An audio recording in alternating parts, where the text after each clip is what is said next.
Este programa presenta opiniones políticas de los presentadores e invitados. TVGT Noticias no asume responsabilidad por las opiniones expresadas que no reflejan necesariamente nuestra postura. TVGT Noticias, la verdad hecha noticia. En la línea de fuego, con Scarlett Caseros y Héctor Palacios. Prepárate para el análisis más directo, las opiniones más encendidas y los temas que arden en la agenda nacional. Viernes, 6 de la tarde. Súmate al debate en la línea de fuego, donde la verdad quema. Bienvenidos a esta edición número 18 de su programa En la línea de fuego. Hoy con un tema muy interesante, que son las gestiones políticas en la mira, con Miguel Toraya y por supuesto nuestra siempre preciosa y hermosa Scarlett Caseros. Gracias, bienvenidos sean todos ustedes, bienvenido también a este programa que definitivamente sé que va a estar muy, pero muy interesante. Sí, déjenme comentarles que nuestro querido amigo Miguel Toraya es estratega en seguridad y gestión de riesgos, y además en operaciones. Vamos a hablar hoy de un tema muy interesante porque vamos a analizar la seguridad, que es algo que nos preocupa a todos los guatemaltecos, sobre todo en los últimos meses. Así es. Bueno, una de las primeras preguntas, Miguel, que queremos preguntarle es cómo se puede abordar los principales desafíos en nuestro país en el tema de seguridad nacional cuando vemos un sistema carente de estrategias, carente de responsabilidad y seriedad ante una necesidad que aclama Guatemala. Bueno, gracias por la invitación. Primero, debemos de entender que debe existir una política de Estado antes que una política de gobierno. ¿Por qué? ¿Por qué de Estado? Porque la política de Estado no se puede quebrar, no se puede romper, no se puede mutilar. En cambio, una política de gobierno es de acuerdo a la ideología y la dirección que cada gobierno le dé. Necesitamos una política integral de Estado que integre tanto la seguridad como la defensa. Esta falta de planes estratégicos es lo que nos ha llevado a lo que vivimos día a día, gobierno tras gobierno. En vez de reducir y disminuir la cantidad de hechos violentos, se va incrementando. Y cuando hay actores que son repetitivos, en el caso del ministro de Gobernación, que en 2 oportunidades ha tenido la misma silla, y se han incrementado los índices de violencia, y casualmente cuando él deja el cargo disminuye ese índice de violencia, nos da a nosotros la idea de que no hay un plan estratégico que pueda entender y comprender cuál es la necesidad que estamos viviendo. Entonces, este plan estratégico debe contemplar varios aspectos.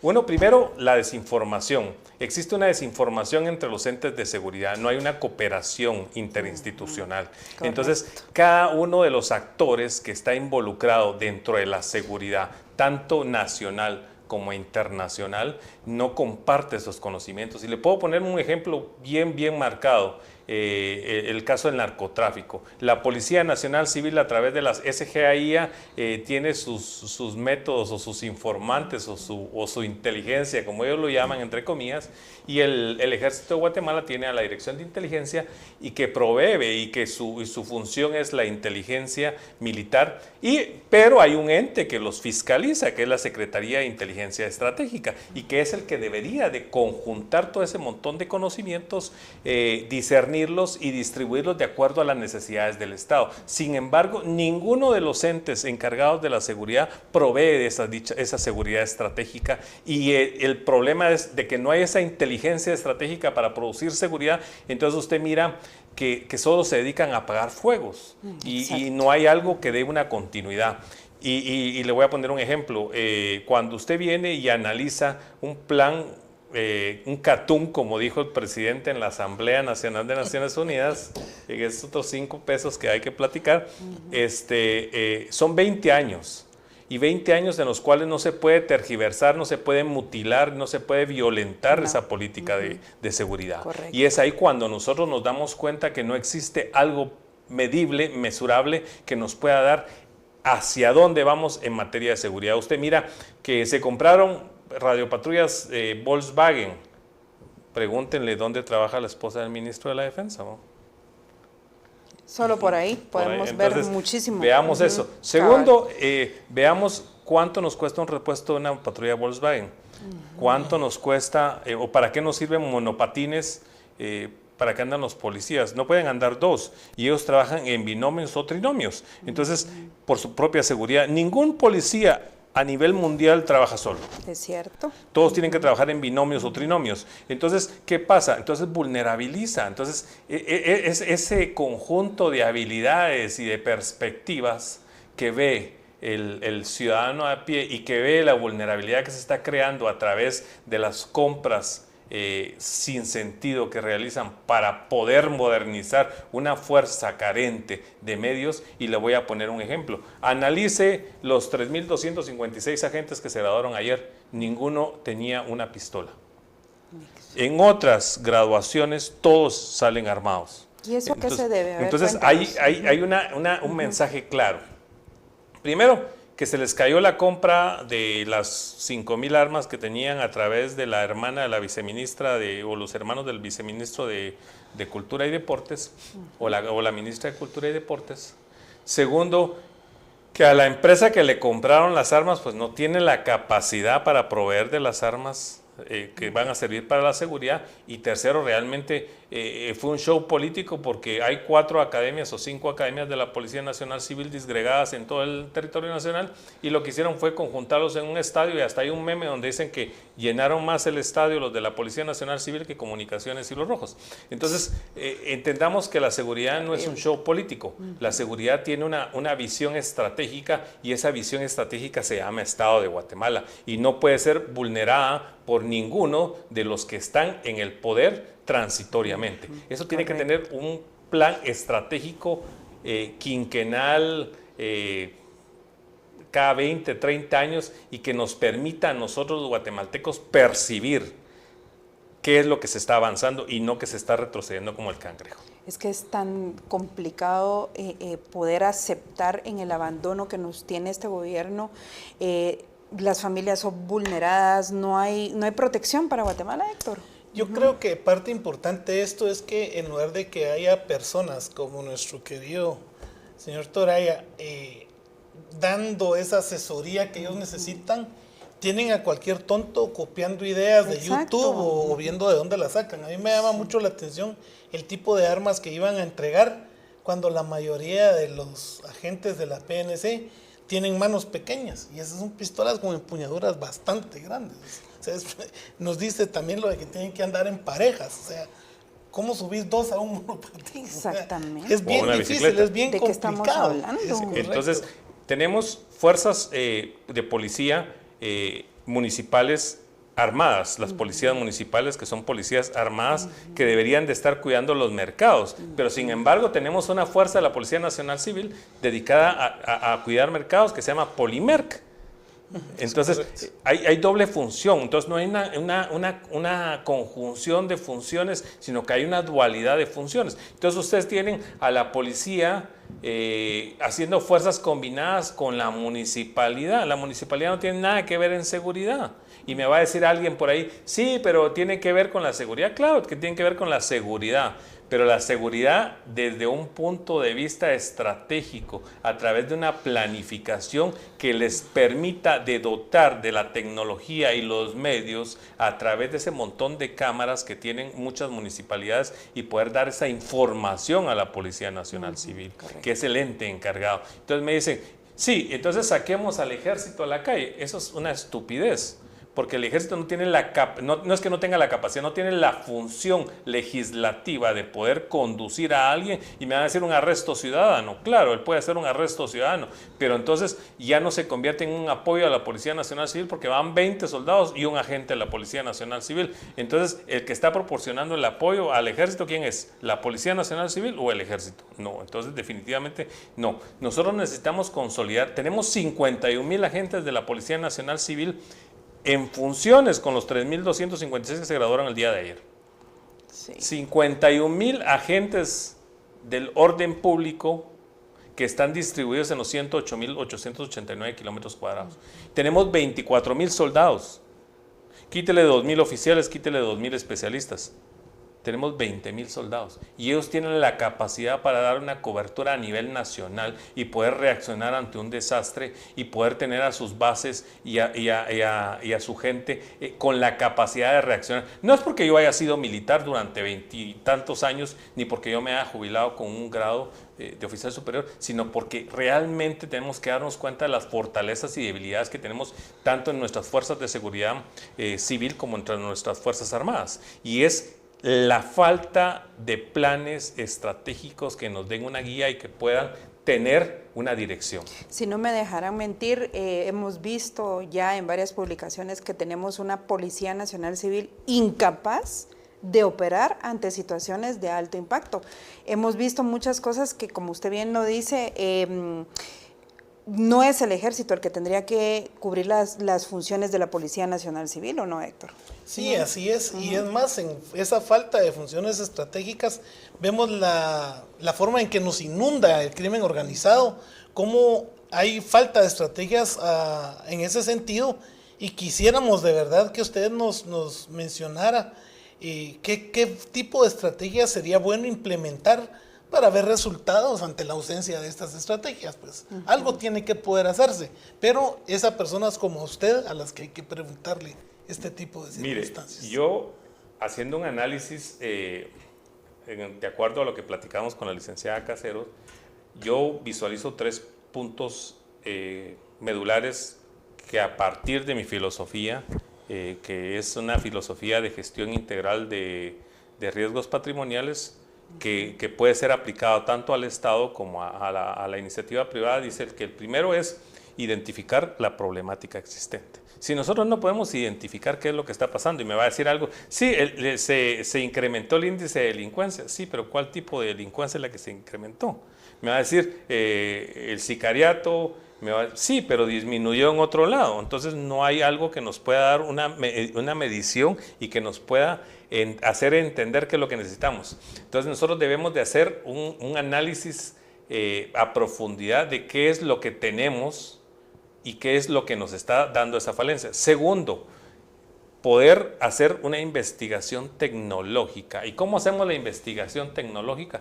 A través de la implementación de metodología de la IoT, el Internet de las Cosas, de la inteligencia artificial, del uso de la tecnología. Yo acabo de ser jefe de seguridad de un ingenio, del ingenio más grande de Centroamérica, y ahí implementamos la gestión de riesgos con la tecnología y la seguridad patrimonial y disminuimos en un 95% las actividades delictivas que se dan en 245,000 hectáreas de cultivo. Entonces, si se puede una empresa que maneja 200 millones de quetzales en infraestructura anual, no podemos hacerla con 2.200 millones que se manejan en seguridad nacional.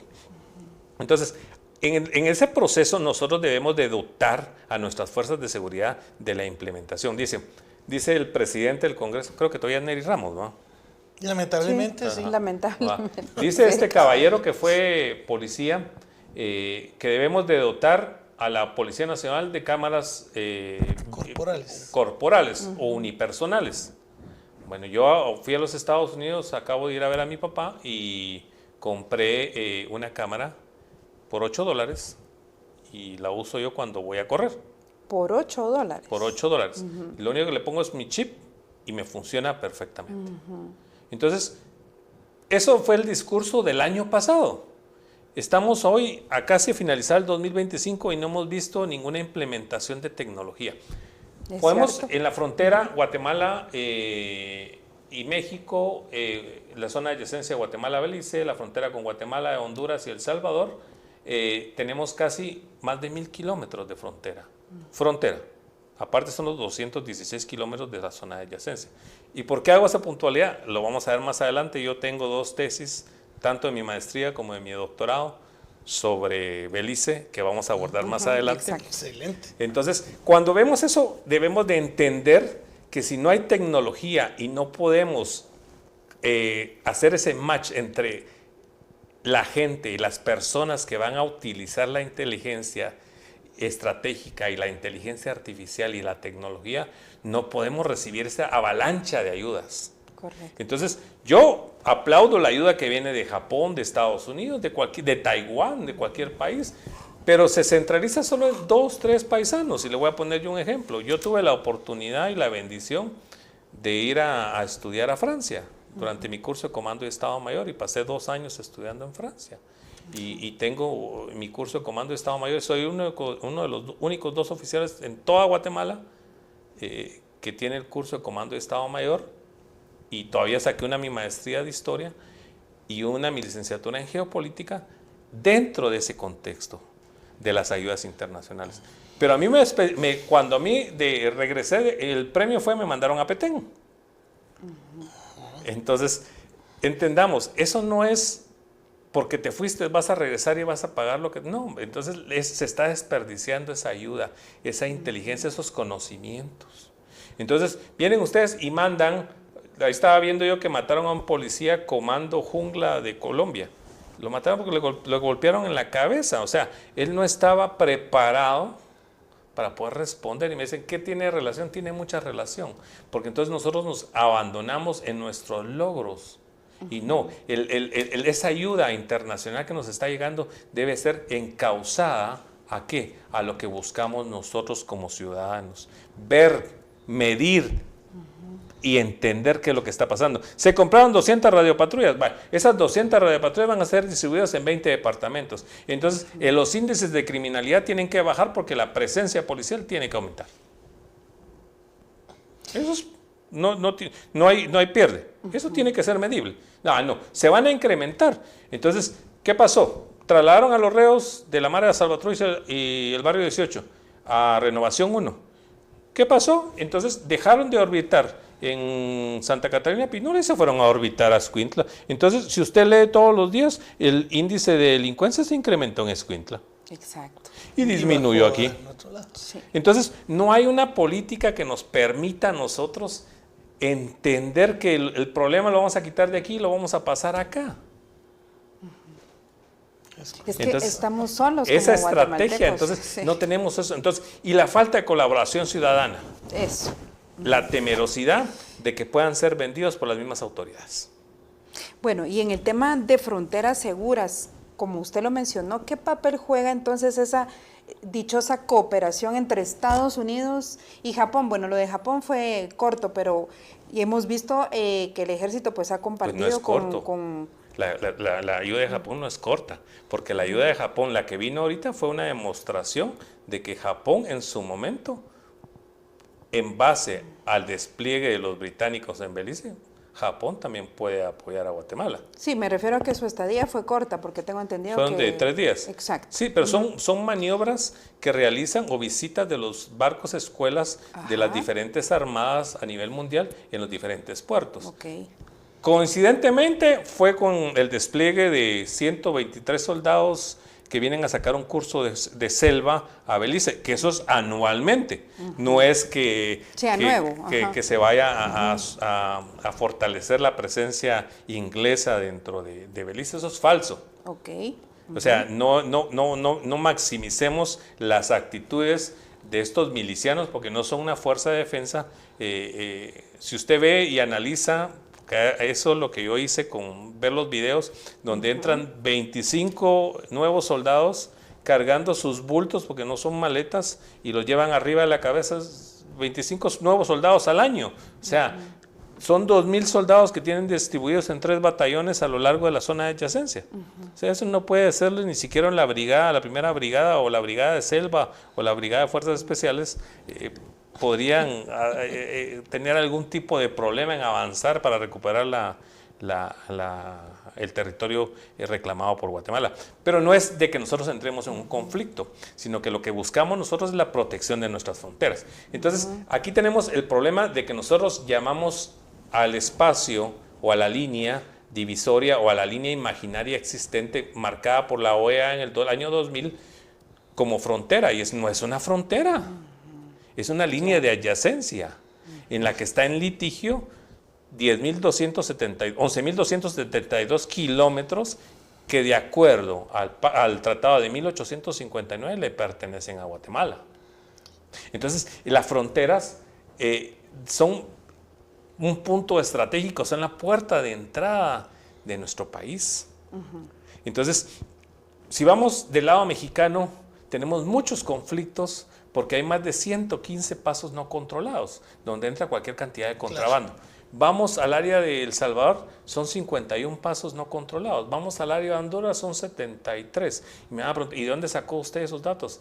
Pues tuve la dicha de estar en esas áreas, ser parte del Estado Mayor, ser parte de los comandos de batallón y poder conocer esas áreas. Conozco los 216 kilómetros, primero porque soy originario de Petén, segundo porque la mayor parte de mi servicio militar lo pasé en la zona de adyacencia, tanto desde subteniente hasta cuando fui comandante de batallón.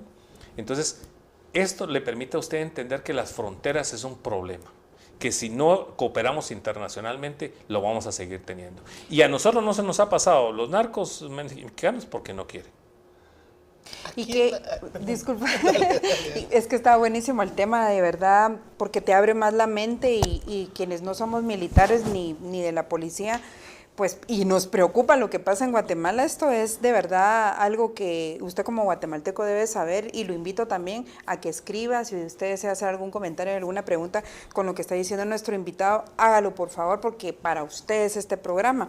Y con referente a esto de la seguridad nacional, especialmente la seguridad regional, entonces, ¿cómo o qué estrategias son las que se deberían implementar para ver esos resultados que no hemos visto? Bueno, dividamos, primero entendamos el concepto de seguridad nacional, no es como todo lo percibimos. Exacto. La seguridad nacional es una política que existió durante la Guerra Fría. Ahora lo que existe es la seguridad de la nación. Okay. La seguridad nacional vela por el Estado. La seguridad de la nación vela por sus integrantes, por las personas que lo cohabitan. Yo después les voy a compartir, ya les respondí las preguntas de manera oficiosa a través de un documento para que ustedes puedan entender más adelante las preguntas, por si en caso no tuviéramos la oportunidad de poder contestarlas. Entender que ese silogismo que nosotros estamos entendiendo, que estamos tratando de entender o utilizamos, tenemos que comprenderlo, porque la seguridad de la nación es el ente que debemos de buscar como ciudadanos, porque ahí participamos nosotros. En cambio, en la seguridad nacional solo participa el Estado. Okay. En cambio, en la seguridad de la nación participamos nosotros, pues somos parte integral de. Entonces, ahí podemos nosotros exigir, podemos coadyuvar y podemos fortalecer nuestras instituciones. Entonces, ahí volvemos a la primera pregunta, que es el Plan Estratégico de Seguridad Nacional. Entonces, cuando nosotros afianzamos todo ese tipo de situaciones, debemos de comprender que hay una amenaza global. Y la amenaza global es el crimen organizado transnacional. Y puede ser a través de la piratería, de la trata de blancas, de cualquier otra situación que ustedes puedan encontrar, claro, del narcotráfico. Tráfico de órganos también. Tráfico de órganos, cualquier situación que pueda poner en peligro la economía de un Estado. Ok, gracias, coronel. Mi pregunta era un poco más puntual. Esta se la hice a una persona que tenía una perspectiva más diplomática que de seguridad, pero creo que al haber estado incluso usted en la zona, podrá contestarme mejor. El problema que se dio en el río, en la división entre Sarstum. En el Sarstum. Se supone que en las aguas del río no son parte del diferendo. Mire, pues, el tratado establece que es de las márgenes del río Sarstum hacia el río Sibún. Ajá. Entonces, donde está la tierrita, por si los muchachos estos beliceños no entienden o no entienden el español, de donde empieza la tierrita, para arriba. Okay. Como dirían ahí en mi pueblo, allá en Flores. De la tierrita para arriba, no de la tierrita para adentro.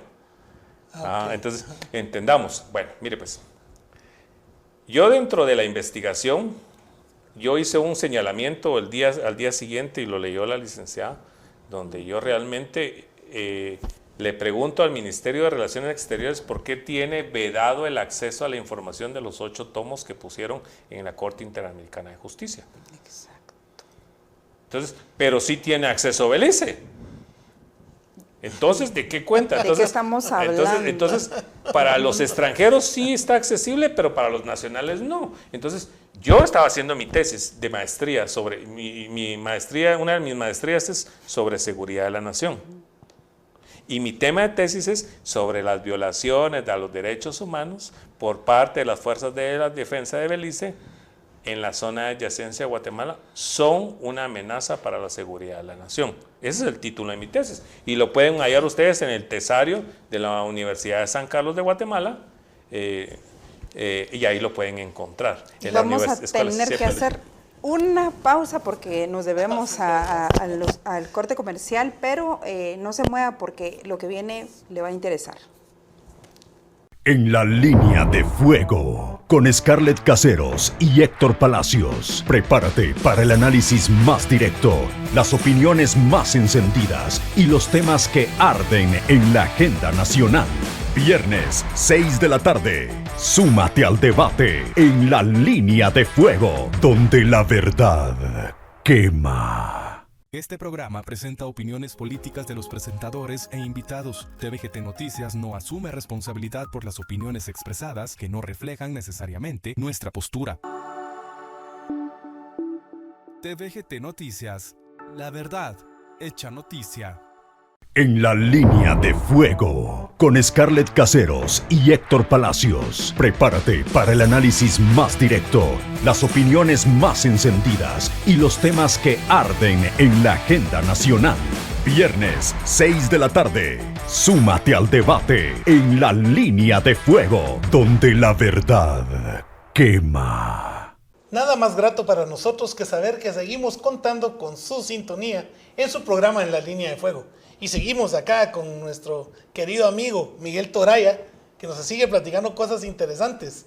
¿Verdad, Scarlett? Así es, como estratega en temas de seguridad y gestión de riesgos y operaciones, estábamos hablando acerca de lo de Belice. Entonces, ¿qué nos cuentas, Héctor, para continuar? Pues mi pregunta es bastante interesante porque desde mi perspectiva de vista, ya que las aguas del río Saxtum no están dentro del diferendo, yo veo esa incursión de los militares en el río como lo que pasó en la frontera de México con Guatemala, pues está entrando personal, ¿verdad?, armado a Guatemala que pertenece a otro país. Entonces me gustaría y lastimosamente saber. En las dos oportunidades ha habido unidades militares dentro del área, unidades militares guatemaltecas. Claro. Entonces, eso es una afrenta a la soberanía, al límite político internacional. Por eso existen fronteras. Vamos primero por lo de México. Por favor. Bueno, es una fuerza de seguridad Pascal, creo que se llama la Fuerza de Seguridad Federal de Chiapas. Entra, ven que su unidad va a ser atacada, en teoría, no se vislumbra. Entran, golpean, destruyen un montón de vehículos, ejecutan extrajudicialmente, porque ellos no están en su territorio, aquí sí están. Entonces, y como son una fuerza pública identificada y tienen una jerarquía, están cumpliendo y están violando la soberanía de un Estado. Exacto. Entonces, y están ejecutando guatemaltecos. ¿Y qué es lo que hace no sé si era el oficial o el especialista? Sale corriendo y deja abandonado el vehículo. ¿Y qué pasó? Creo que lo condecoraron, le dieron el roble de oro y no sé qué otras cosas más. Entonces, eso llora sangre, ¿va? Pero son cositas que uno dice, y ahí tenemos a don Henry Sáenz, que yo tuve la oportunidad de servir con él en una unidad, y yo atinaba a otra perspectiva, pero lastimosamente el poder cambia, ¿va? Entonces, pero vamos ahora regresando a lo que es Belice. Sí. Viene Belice y en una lancha tiburonera, porque no es una lancha patrullera de ellos, van 5 o 6 milicianos identificados con uniformes, porque cada quien tiene diferente tipo de uniforme, no tienen una disciplina, no tienen una organización. Está en papel, pero a viva voz no existe. Y empiezan ellos a decir en un español cantado, mal pronunciado, que se retiren. Y el oficial muy atinadamente les dice que las aguas del río no están dentro del diferendo y los invita a retirarse. Lo hace durante 3 veces. Cuando ellos se ven sobrepasados porque llegan 4 o 5 lanchas más, ellos se retiran. Pero al día siguiente ellos mandan civiles y ellos se quedan atrás. Los beliceños. Los beliceños. Vuelve a repetirse la situación y en un tercer día se vuelve a repetir otra vez la situación. Lastimosamente, como usted bien dice, los soldados y el oficial, que mis respetos, me imagino que ser un teniente o un capitán, mis respetos para él, pues él enalbora el pabellón nacional y la bandera nacional, porque no existe el nombre de pabellón nacional, de acuerdo al decreto. Y pues la isla ese islote que se inunda cuando sube el río y que pues le ordena al comandante que le quiten la bandera, entonces, o que la arreen, y pues eso es algo que desinfla y le quita la moral a cualquier soldado, y vienen los beliceños y enalboran al día siguiente la bandera. Entonces sí. Es algo bien confuso. La diplomacia no se pronuncia el mismo día, se pronuncia a los 8 días. O sea, no hay una existencia de algo que vaya correlacionado con las actividades del ejército. Y volvemos a los planes estratégicos interinstitucionales. No hay una existencia, cada quien jala agua para su molino. Entonces, le voy a poner un ejemplo. De 1985 a la fecha han habido 92 incursiones ilegales. Y una de esas incursiones ilegales entró una patrulla hasta Monte de los Olivos.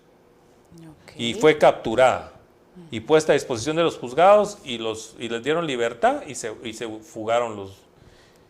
En otra, en Dolores, en un caserío de Dolores, vino un capitán, no me recuerdo el apellido, y sustrajo una bandera nacional y la fue a quemar a Belice.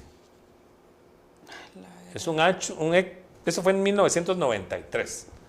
Posteriormente, en el 2016, asesinan a un niño. Sí. Y viene el presidente que todos tildan de un montón de cosas, Jimmy Morales, pero es el único que ha tenido el suficiente carácter para desplegar 3,000 soldados y bajarle los humos totalmente a Belice. Entonces, dice el presidente en su ronda, creo que le llama esa su mañanera a la Tortrix. A la Tortrix. Entonces, y dice que el ente encargado de Relaciones Exteriores, pero si en la ONU se reúne él con el primer ministro y se reúne Sáenz con ¿cómo se llama? Con el ministro de la Defensa de Belice a puerta cerrada. ¿Por qué no dejaron que los medios de comunicación asistieran? ¿Qué tanto tienen que esconder? ¿Cuál es el miedo? Exacto. O sea, entendamos, yo tengo conocimiento de lo que está pasando. Tengo 2 tesis, he estudiado, he analizado el caso. Yo como guatemalteco, no como soldado en situación de retiro, o jubilado, como le quieran decir, me siento ofendido. Claro. Es mi territorio. Entonces, ¿qué están haciendo mis Fuerzas Armadas? El oficial pudo haber hundido la lancha, porque estaba defendiendo su soberanía. Claro. Sin embargo, la capacidad de raciocinio del oficial lo que hizo fue evitar un conflicto internacional e invitar a los milicianos estos a que se retiraran. ¿Qué pacto de conveniencia habrán tenido como para haber mandado a ordenar arriar la bandera en ese momento?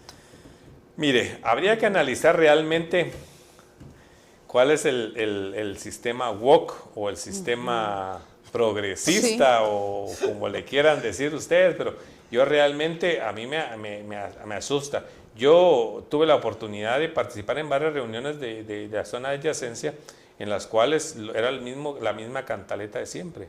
Si ustedes siguen amenazando a nuestra gente, vamos a utilizar la fuerza. Y lo que hacían los comandantes de las Fuerzas de Defensa beliceñas era jalar a la gente a la zona de adyacencia y lo entregaban para ya no tener más problemas. Pero era alguien que tuviera carácter para decirle. Yo les decía, si me vuelven a tocar a un guatemalteco, vamos a tener conflicto.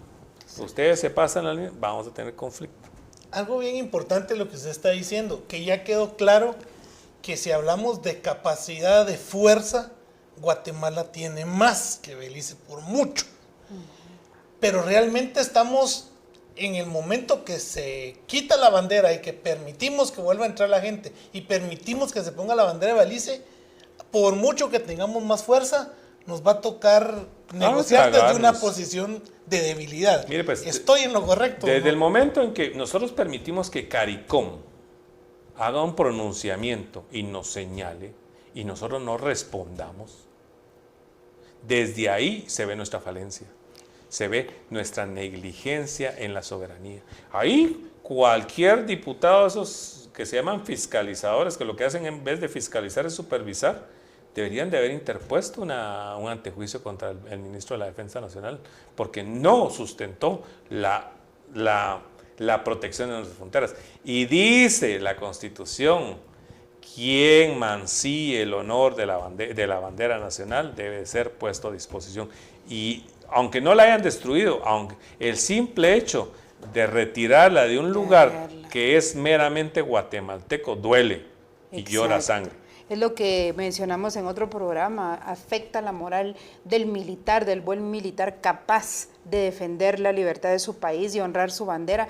¿Cómo es posible? O sea, yo no entiendo y habría que ver por qué mandaron esa orden, porque ofende a nuestro país, nos ofende a los guatemaltecos ver que literalmente están haciendo que nuestros militares se bajen los pantalones ante este tipo de amenazas.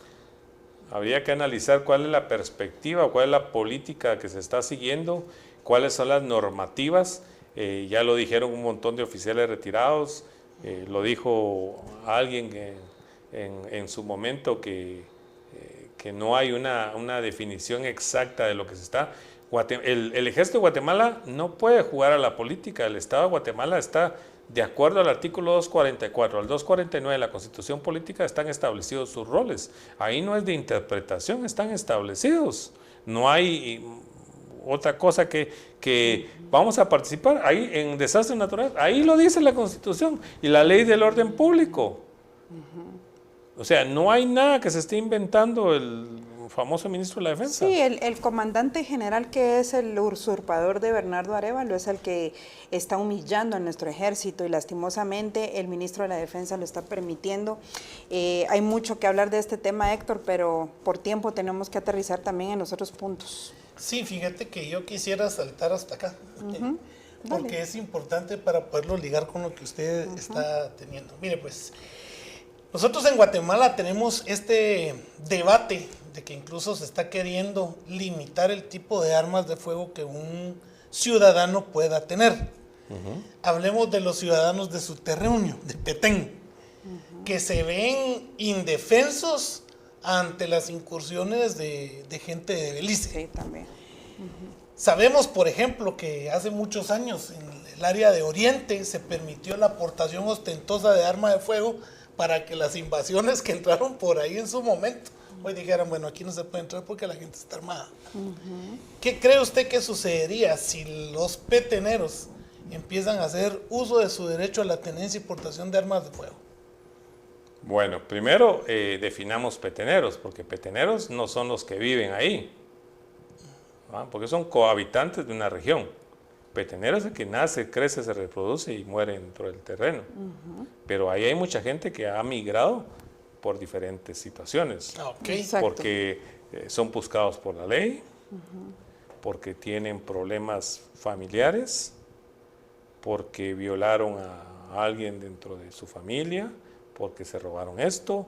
O sea, no precisamente el que usted ande con un arma le va a dar cierta autoridad y le va a permitir a usted mantener cierta seguridad. Porque entonces se va a convertir en una anarquía. Va a pasar lo que pasa en Sudán. Estoy hablando del ciudadano petenero. Por eso, pero por eso a lo que yo voy. Entonces, hay varias maneras de poder contener este tipo de violaciones. Bueno, una es, la ley establece que usted a partir de los 25 años puede portar un arma semiautomática. Es correcto. Pero no de manera ostentosa. Correcto. Usted puede portar su arma. Yo porto mi arma dentro de mi vehículo y dentro de la cintura y tapada, o dentro de mi mochila, o entre lo que usted quiera. Pero yo estoy cumpliendo con la ley y tengo mi permiso para portar armas y me sometí a los exámenes y cumplí por el procedimiento. Si usted cumple con todos los procedimientos legales, no hay ningún problema. El problema es que usted se haga de un arma que no esté registrada, que haya entrado de manera ilícita al país y que con ella se haya cometido un ilícito en otro país. Entonces, lo que usted está haciendo es fomentando la anarquía dentro del mismo Estado. Entonces, ¿qué va a hacer? Entonces va a tener usted 19.725 habitantes eran los últimos que estaban en la zona de adyacencia, de acuerdo al último censo. Muchísima gente. Ya da cuenta que esos, la mitad sean jóvenes menores de 25 años. Usted va a tener 9.500 armas sin conocimiento, sin control absoluto. Entonces, Sí, usted va a venir que cualquier persona puede apropiarse de un terreno y puede matar al otro. Entonces se va a convertir en una anarquía. Va a ser lo que sucedía en los años 80, 90 en Zacapa, en Chiquimula, que era tierra de nadie, todos se mataban y se siguen matando. Sí, sigue pues. Ajá. Sí. Entonces volvemos a lo mismo. Entonces, ¿qué? No, entonces tenemos que fortalecer las instituciones del Estado. Entonces dice, si usted va de la carretera hacia la zona de adyacencia, no hay una sola, la única subestación que está de la carretera hacia la zona de adyacencia es la subestación de Melchor de Mencos, pero porque tiene asfalto para llegar ahí. De ahí no hay ninguna otra subestación. Sabanetas está de este lado, donde hay asfalto. Entonces, no hay una personería jurídica de las fuerzas de seguridad que nos permitan establecer controles. Entonces, todos se lo han delegado al Ejército de Guatemala. Y le vuelvo a repetir lo mismo. El Ejército de Guatemala no tiene la potestad de consignar y realizar investigaciones y otro tipo de situaciones que son puramente función policial. Entonces, volvemos y estamos cayendo en lo mismo. Vamos a delegar funciones en un ente que su función no es esa. Entonces ahí dice, la Constitución Política de la República de Guatemala establece que es la seguridad interior. Sí, pero cuando el ente encargado es sobrepasado, y me van a decir, sí, ya fue sobrepasado. Sí, ya fue sobrepasado porque no hay una planificación estratégica, porque no hay una dirección como tal. Entonces, se planifica centralizado y se ejecuta descentralizado. No se descentraliza planificando y se ejecuta centralizado. ¿Qué es lo que ocurre? Entonces, le voy a poner un ejemplo. Entran al Gaito y hacen el gran show. Exacto. Y al día siguiente le matan un investigador. Realizan otro show y lo reciben a balazos. Entonces, ¿dónde está la capacidad del Estado para responder ante las amenazas? No hay capacidad, y otra de las cosas que, como nosotros sabemos y tenemos derecho los ciudadanos, que habla de nuestra seguridad también, es de tener una infraestructura idónea, y algo que a mí me preocupa es el tema de las carreteras, porque gracias al mal estado de las carreteras han habido muchos accidentes y lastimosamente vidas humanas que se han perdido por esa irresponsabilidad. En este tema de seguridad, ¿cómo ve usted entonces la situación real y qué se puede hacer al respecto? ¿Cómo analista? Retrocedamos unas 2 preguntas anteriores. ¿Se recuerda que hablábamos de que la función de la municipalidad no es la seguridad?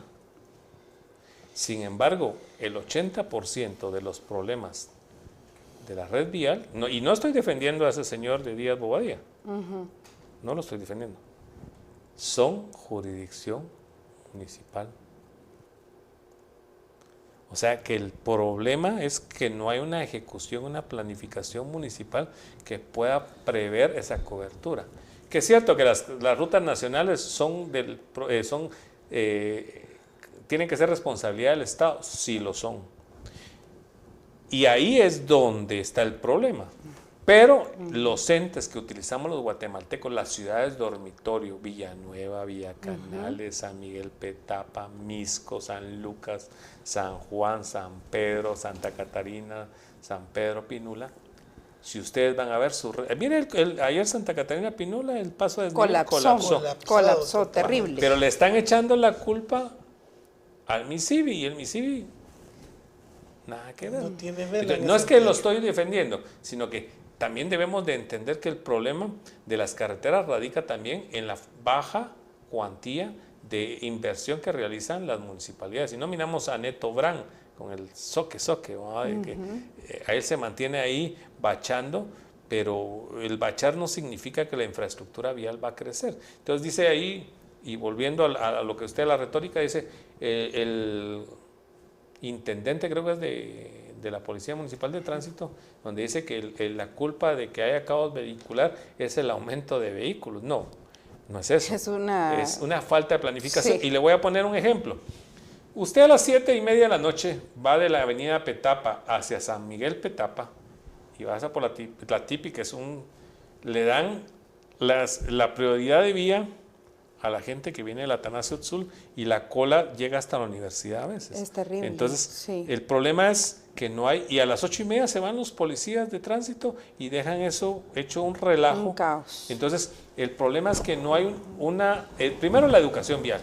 Segundo, esos famosos taxis pirata son un atentado para cualquier conductor, aunado al montón de motoristas que también son otro riesgo, y que miramos unos 20 o 25 personas muertas o fallecidas, y que son causa de lo mismo, de que no hay una planificación territorial que divida y ejecute planes estratégicos que nos puedan llevar a vivir de acuerdo a las necesidades de nuestros tiempos. Ya estamos en el siglo XXI, ya no es el siglo XX, ya debemos de entender nosotros que nuestra mentalidad no es el más fuerte o el que carga el carro más grande, sino que entender que en el momento en que las carreteras, el Estado se preocupe por las carreteras, va a haber inversión, va a haber desarrollo, va a haber educación, porque cualquiera va a querer invertir.